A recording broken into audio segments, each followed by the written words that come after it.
Assalamualaikum warahmatullahi wabarakatuh. Bertemu lagi kita pada bab 10 bahagian yang keempat daripada 8 bahagian Matematik Pengguna Pengurusan Kewangan Matematik tingkatan 4 KSSM.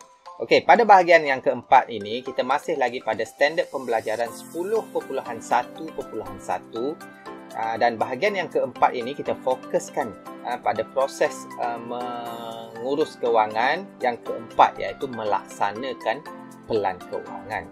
Jadi proses yang keempat melaksanakan pelan kewangan, buku teks muka surat 277.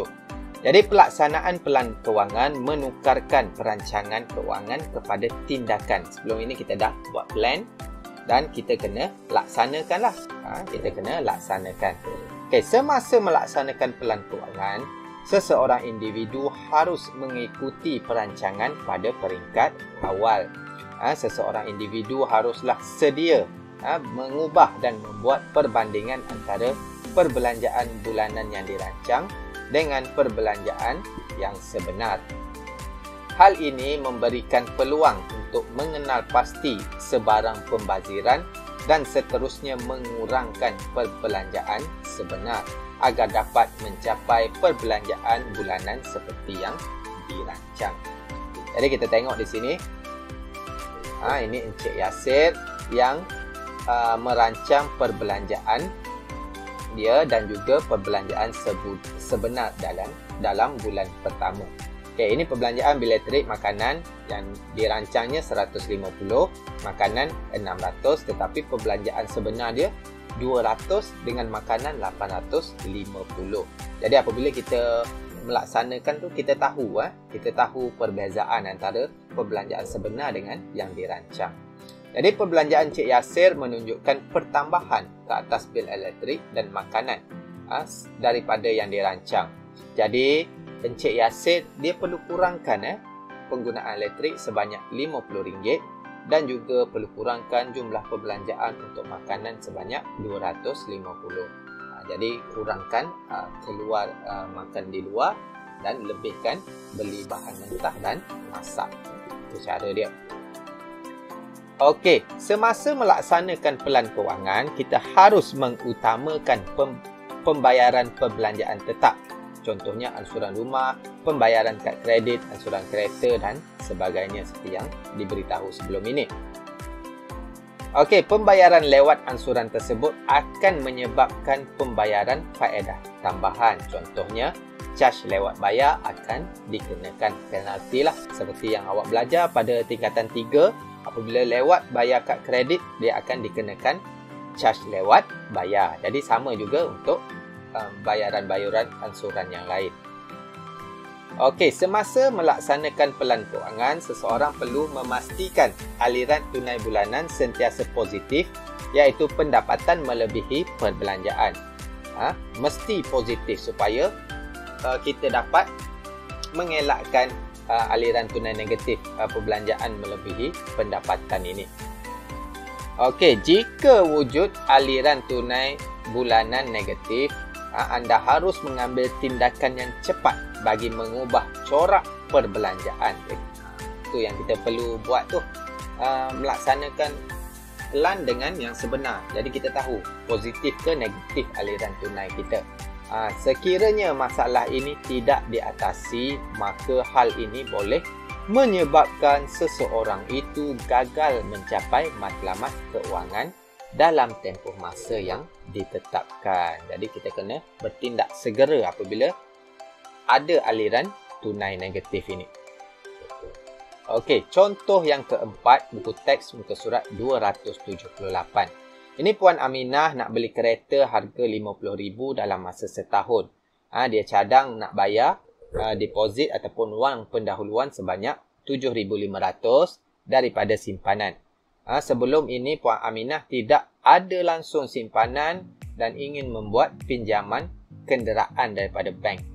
Bank X telah menawarkan beberapa pilihan lah. Jadi setelah meneliti, dia pilih 7 tahun. 7 tahun pinjaman kerana beliau hanya mampu membayar ansuran bulanan untuk tempoh itu. Jadi kita tengok pelan kewangan keluarga Puan Aminah. Yang ini yang pelan keluarga Puan Aminah sebelum kita tengok. Okay, ni gaji suami dia, gaji dia, pendapatan pasif tak ada. Jadi jumlah pendapatan dia 6,500. Dan tolak simpanan tetap bulanan 650, 10%. Biasanya 10% daripada simpanan bulanan ini. Dan tolak simpanan untuk dana kecemasan. Okey, 100. Okey, dana kecemasan ini bergantung kepada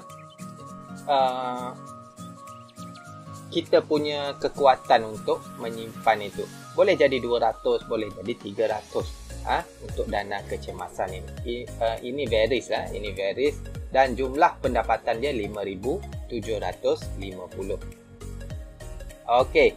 Jadi ini pendapatan dia 5,750. Ini perbelanjaan tetap pula.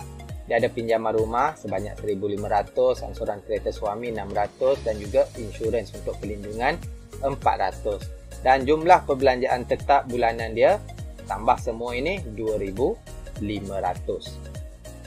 Okey, dia juga ada perbelanjaan tidak tetap di mana taska 400, keperluan anak-anak 400.5, utility rumah 400, belanja petrol 380, bayaran tol 100, barangan dapur 1,000, pemberian kepada ibu bapa 400. Okey, bagus dia bagi kepada ibu bapa dia. Okey, dan jumlah perbelanjaan tidak tetap dia sebanyak 3,130. Okey, dan pendapatan lebihan selepas ditolak ialah sebanyak 120, iaitu ni baki pendapatan dia 5,750, tolak 2,500 yang ini ditolakkan dengan 3,130 dapat RM120. Ini lebihan dia. Okey, jadi kita tengok pelan kewangan dia dengan aliran tunai sebenar Puan Aminah ini. Okey, yang ini untuk pendapatan. Okey, ini untuk pendapatan sama. Okey, seterusnya untuk perbelanjaan tetap masih lagi sama. Perbelanjaan tetap masih lagi sama 2,500 juga. Okey. Dan kita tengok perbelanjaan tidak tetap. Asal dia planningnya 3,130. Tetapi yang dibelanjakan 3,030, di mana barangan dapur ini kita tengok dia berkurang sebanyak RM100. Jadi dia dah berjimat cermat kurangkan 100. Jadi pendapatan lebihan asal dia yang dia plan 120, tetapi apabila berlaku situasi sebenar dia ada lebihan 220. Di mana 900 ini dah berkurang, dia bertambah 100 ini. Okey, berdasarkan perancangan kewangan keluarga Puan Aminah, bolehkah matlamat kewangan Puan Aminah dicapai? Okey, yang kedua, soalan yang kedua, adakah Puan Aminah yang bijak menguruskan kewangan? Berikan justifikasi. Soalan yang ketiga, menggunakan pendekatan SMART. Okey, kita tengok soalan yang pertama. Adakah dia boleh capai? Okey, Puan Aminah boleh mencapai kewangan jangka pendek, iaitu membeli kereta dengan jumlah pendahuluan sebanyak 7,500. Dia nak simpan 7,500 dalam masa setahun. Beritahu tadi, setahun. Di mana simpanan bulanan dia 650 dalam masa setahun 12 bulan dan jumlahnya 7,800. Dan dia juga ada lebihan 300. 7,800 tolak 7,500 ada lebihan 300. Dan juga ada lagi lebihan 220 setiap bulan. Yang lebihan tadi 220 bagi menghadapi situasi kecemasan. Walaupun dia ada simpanan untuk kecemasan, dia masih lagi ada tambahan lagi 220 ataupun perbelanjaan luar jangkaan. Okey, soalan yang kedua. Adakah seorang Puan Aminah seorang yang bijak mengurus kewangan? Okey, jadi beliau merupakan seorang yang bijak mengurus kewangan kerana beliau berbelanja untuk keperluan asas dan mengikut pelan kewangan yang telah dibuat. Okey, beliau juga mempunyai simpanan bulanan, beliau juga mengutamakan perlindungan sebab dia ada insurans tadi dan tidak mempunyai hutang seperti hutang kad kredit. Hutang kad kredit ini bahaya. Bahaya kalau kita tak bayar ikut masanya. Sebab faedah hutang kad kredit ini sangat tinggi. Jadi berhati-hati, guna kad kredit, guna dengan bijak. Okey. Soalan yang ketiga, adakah Puan Aminah menggunakan pendekatan SMART? Itu proses langkah yang pertama tadi, mencapai matlamat tadi. S untuk specific, M measurable, A attainable, R realistic dan T time bound. Jadi kita tengok adakah dia spesifik. Membeli kereta berharga RM50,000. Jadi dia spesifik lah dia punya matlamat itu. Membayar wang, dia boleh diukur sebab dia membayar wang pendahuluan sebanyak RM7,500. Adakah boleh dicapai? Ya, boleh dicapai dalam masa setahun. Sebab kita kira tadi RM7,800, boleh capai RM7,500. Realistik? Ya, realistik. Simpanan RM650 ialah bersamaan dengan 10% daripada jumlah pendapatan Puan Aminah dan suami. Tempoh masa, ya, dia ada tempoh masa iaitu 1 tahun. Jadi maknanya Puan Aminah ini menggunakan pendekatan SMART bagi mencapai matlamat keuangan untuk membeli kereta. Jadi sekian dahulu untuk bahagian yang keempat. Jangan lupa untuk pergi kepada bahagian yang kelima di sana. Dan jangan lupa untuk subscribe, like dan share kepada rakan-rakan yang lain. Sekian dahulu. Wassalam. Wallah.